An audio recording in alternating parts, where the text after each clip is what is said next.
Bismillahirrahmanirrahim. Wassalatu wassalamu ala al-ashrafil mursalin. Chers frères, chères sœurs, on va parler aujourd'hui sur la main de l'être humain.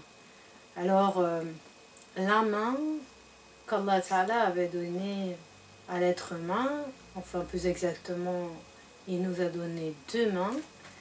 Ces deux mains, ils sont des outils extraordinaires et qu'on doit avoir dedans à chaque fois qu'on les bouge, qu'on les utilise. On doit voir dans ses mains les signes d'Allah Ta'ala. Il y en a certaines qui ont peur de leurs mains, qui disent j'ai peur que ces mains ils vont agir dans le mal. Mais on ne doit pas avoir peur de ces mains parce que ces mains ils sont des créatures d'Allah Ta'ala. Ils ont en eux toute la possibilité d'agir dans le bien. Et puis si moi dans mon cœur j'agis par une bonne intention, mes mains ils vont suivre mon intention et ils vont agir en fonction de mon intention de bien. Effectivement, les mains sont les symboles de l'action de l'être humain. Quand on fait quelque chose, on le fait la plupart du temps par nos mains. Ils sont là pour nous, pour finalement exécuter les ordres donnés par notre esprit, les ordres donnés par notre cerveau. C'est les soldats, c'est des exécuteurs de notre être. Alors Allah Ta'ala les a créés différents des animaux, puisque notre création, nous les êtres humains, un peu différents des autres créatures sur Terre. Les mains, ils sont capables d'accomplir des mouvements très raffinés, très exacts, mais ils sont aussi capables d'une grande force. D'une force malgré la petitesse des doigts, malgré que les os et les articulations de la main ils sont très fins, il y a dedans d'une très grande force et que par la main on peut ainsi accomplir n'importe quelle action, aussi bien si on cherche l'exactitude, aussi bien si on cherche la force. Et puis les mains, ils sont les symboles de la capacité de l'être humain, de la perfection, d'agir de la meilleure façon, puisqu'il y a dedans toutes les possibilités d'agir, comme on avait dit, à partir de la plus grande finesse jusqu'à la plus grande force. Donc il y a la capacité, il y a la possibilité pour l'être humain, dans toutes les circonstances, faire ce qu'il a envie de faire. Les mains, ils vont pouvoir exécuter. Les mains, ils ont des terminaisons nerveuses d'une grande quantité pour pouvoir justement s'accorder avec le cerveau, pour pouvoir exécuter les ordres exacts.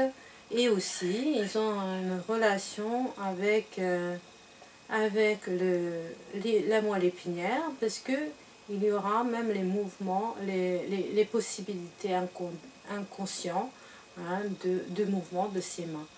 Si on va toucher le chaud, sans même réfléchir, automatiquement les mains ils vont se retirer. Donc il y a des mouvements inconscients, il y a des mouvements de protection. Quand quelqu'un nous veut du mal, automatiquement on lève la main. Les mains, ils sont là aussi pour nous protéger, pour qu'on soit en sécurité à l'intérieur, donc que notre corps soit en sécurité, notre être soit en sécurité. Nos mains, ils ont également des possibilités, donc dans nos mains plus exactement, il y a des possibilités de soins de notre corps. C'est comme si c'était les portes de notre corps. Certaines parties de notre main, quand on appuie, vont correspondre aux organes de notre corps, hein, c'est de la réflexologie de la main, ils vont ainsi pouvoir participer dans l'auto-guérison. Donc ils vont aider notre corps à pouvoir se réparer et répandre le bien, lutter contre les maladies en tout simplement massant les mains. Comme les mains, ils sont continuellement en action, ils bougent, alors par leur mouvement, ils vont aider à cette réparation d'intérieur et ils vont pouvoir participer donc dans l'équilibre de notre corps et de notre esprit.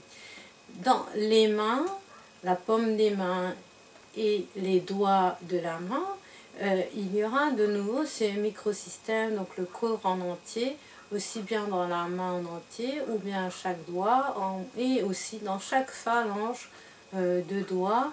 Donc il y a un système très très riche aussi bien de services donné en fait d'obéissance d'action et aussi un service de réparateur, de protecteur. Donc en fait, si vous voulez, les mains, ils sont les plus meilleurs serviteurs du monde. Ils sont là pour nous servir dans toutes les conditions de vie. Ils sont là pour nous accompagner jour et nuit, pour être bien, pour pouvoir agir si on a envie d'agir, si on a besoin d'agir, pour nous protéger et pour nous servir d'être en équilibre et d'être en bonne santé. سبحان ربك رب العزة عما يصفون وسلام على المرسلين والحمد لله رب العالمين.